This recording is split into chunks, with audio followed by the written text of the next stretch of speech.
Hey everybody, today we're going to do a quick walk around on my landscape company and how we transition from the landscaping year, landscape construction year to snow removal. Normally we have this stuff done way earlier. This year I had some people really bugging me to do some, I had a couple properties with drainage issues. Not my lot, someone else had done them, but they were having issues with water runoff, so something the guy wanted me to try to sneak in this year, and I did. So we're just getting done wrapping up some jobs. Today is actually, I woke up this morning to 21 degrees. I like breaking off from the landscaping early enough to get my plow stuff ready. This year it's been kind of a hassle. I will never work this late in the season again. I don't care how bad people bug me to do it.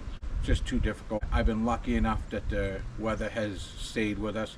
We keep getting this snow coverage that covers the ground for a few days, melts off. Normally by now, I mean, both the trucks are set up, the tractors are all set up. Last week, my son-in-law, the mechanic, truck driver, he helped me get this. What I normally do in the fall is I put new fuel filters, stuff like that, change the oil, get it ready for the winter. I make sure the fuel's, any water that's in the bottom of the tank, we drain off. Try to do everything we can to prevent gelling. So we got this one ready. My 4-door F-350 pickup's ready. Other than, I think we got like I can probably do 3 more storms. I'm gonna put cutting edges, but that's not a big deal. I just want to do a quick walk around on what we go through the transition from one to the other. This is an MX 6000 Kubota Curtis 7.5 foot plow. This is a tractor we basically use. I got like 3.5 miles of camp road, class 6 camp road. A lot of times we don't plow with this, but we'll push banks back with it. It just between this and the loader, we can normally clean up. These camp roads are pretty tight. What we're trying to do today is get all the stuff for the lawn care put away, leaf blowers and whatnot. I got a mixture of stuff. I'm not, other than I like my Kubota stuff, I'm not a big brand person. I do think like this Billy Goat blower, I think they probably make the best ones. I like my Husqvarna chainsaws, but you'll see here, these are saws that get thrown on the back of the pickup or the dump truck. We try to keep one of these in the truck during plow season because we do the camp roads. You'll have birches that bend over the road where you have to cut them to pass through.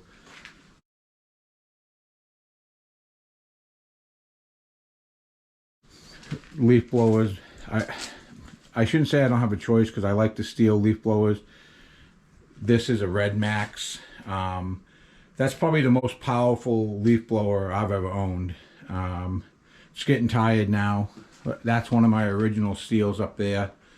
That still runs. It just got a vibration in it and people are nervous about running it.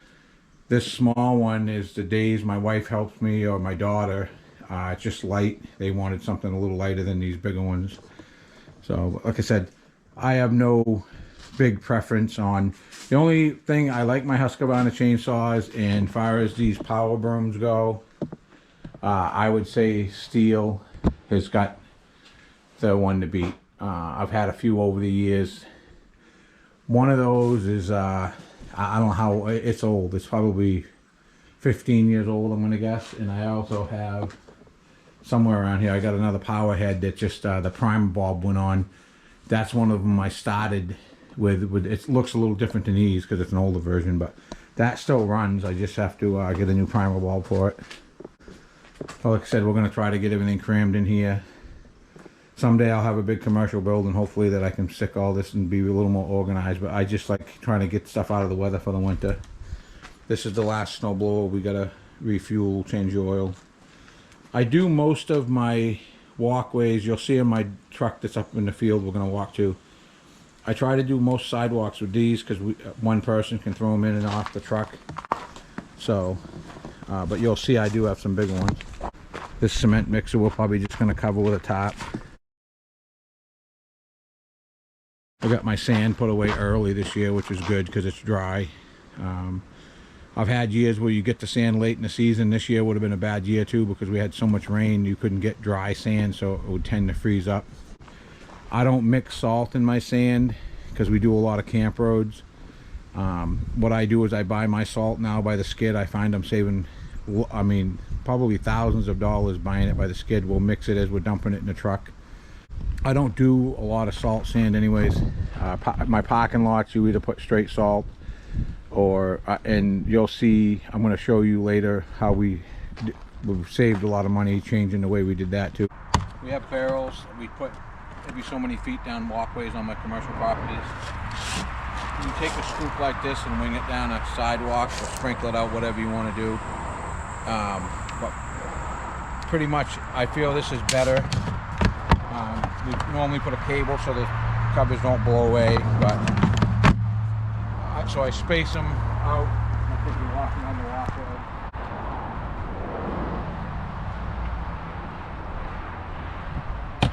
Pretty much everyone's got a scoop. This is a mixture of salt and sand, but you'll have mornings sometimes you come in, you can blast out $300 or $400 worth of salt out of the back of a truck, you know, in minutes. Where if you do it this way, you take your time, and I think it actually does a better job. I go through a third of the salt I used to before I did these barrels 4 or 5 years ago. A lot of mornings you can come in and just, you know, do the whole parking lot. You know, as far as the handicap parking areas, stuff like that, with this. But my company, I definitely know we save a lot of money on salt.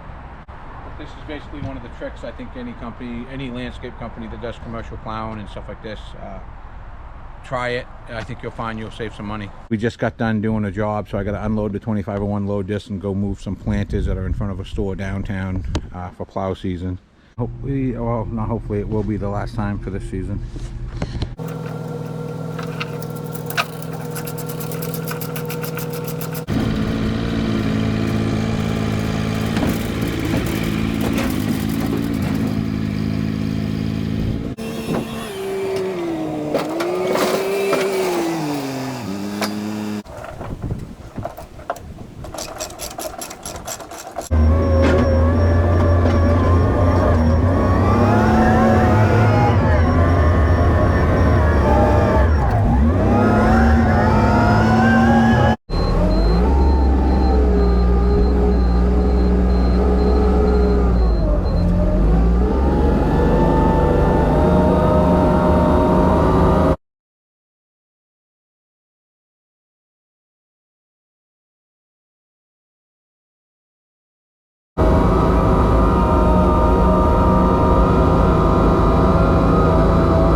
This is just an extra plow, so if one of the trucks breaks down, which I got, this is going to show you how much rain we've got. The thing's like frozen, so we got to dig that out today, make sure and put it up on blocks so that it's easy to get. These are the other bigger snow blowers. These here I don't tend to use a lot. Only if the winter gets real bad, I'll leave one on one of my commercial sites, or 2 of them. I did have a commercial site where we had to leave them on that site, two different areas. These are my 2 smaller trailers. These will get put away up in the field today. My daughter's gonna be mad that I took a camera around the dooryard before we cleaned it up, but this is reality. I've had 4 years of like the last 4 years of my business have been a blur. You just come back and dump stuff, and this is what happens. But now we're gonna play catch up. This is my F350 4-door. It's a 2016 9'6" V plow, Fisher steel plow. We set it up with a small sander, another Fisher product. But I want to show people what I do. Instead of keeping big snow blowers, I try to keep these smaller ones that one guy can, you know, take on and off. It just works out better. We finally got the last of the firewood off. This is the last cord we'll be selling. I just wanted to show you my plow equipment. Like I said, pretty much transitioning from landscape season to plow season. Normally already had happened at this time of year, but the weather let us get away with it this year. But same thing, I don't run these trailers once the weather gets bad. Like if once the roads really get treated and it's a lot of salt, I don't run my trailers in it. So unless it's an absolute emergency to move a loader or something. This is the other truck I plow with, 2019 F350 gas job. I just want to show you, give you a quick look at it. I run the 9-foot HC plow on this, which is, I guess, that commercial grade. Works good for the camp roads and big parking lots. Made a little bit better than a normal 9-foot. I do have another 9-foot that I keep extra for both trucks, so if one of these goes down during the storm. This one's going in today. This is my son-in-law's shop, but it's going in today. We're going to do 6 new tires, New Hampshire oil undercoat it, and we're also, right now it's got Firestone airbags in the back of it, which have worked out all right. There's a company, we did it, my other F350 pickup, we put a add a leaf that's called Super Spring, and it's like unbelievable. It rides good. I think it actually rides better than the airbag extra suspension does. So we're going to do the same thing with this truck while it's in there. Normally this is stuff that's all done by this time of year. I normally like bringing them in. I normally mirror glaze and wax the trucks, but most important, this is one I probably will keep for the rest of my career. So we're going to keep it oil undercoated every year. I used to do fluid film, but now we changed over to New Hampshire undercoat. I think it does work better. So I wash it completely off in the spring with a power washer, but we just power washed it last week. I've kept it pretty clean, and he's going to bring it in. Like I said, today we're going to do 6 new tires, oil undercoat, check the brakes. We'll give it a good going over. We're going to service the plow. I've found with these Fisher plows, I break a hose now and then, and if you don't fill it completely up over the course of the summer, you'll have a condensation, which normally means you're going to have a little bit of water. So we like draining them right out, putting new fluid in to start the season. Ever since I've done that, I've never had an issue. Before that, I'd always have one. If you get that week that it's like 20, 30 below, you'll have a freeze up problem. So with the plow. So like I said, no, I'm embarrassed this year because it's so late. We lucked out. The weather didn't really hit us bad, but normally I paint this dump body going before winter gets here. This year we're just going to oil undercoat everything. I'm going to paint the bed and stuff in the spring. I am going to try to sneak it in the next few weeks in my shop and give it a good buffing. Pretty much the 2 pickups I plow with. The MX does camp roads. If it's a real bad storm, we tend to push banks back with that and a loader.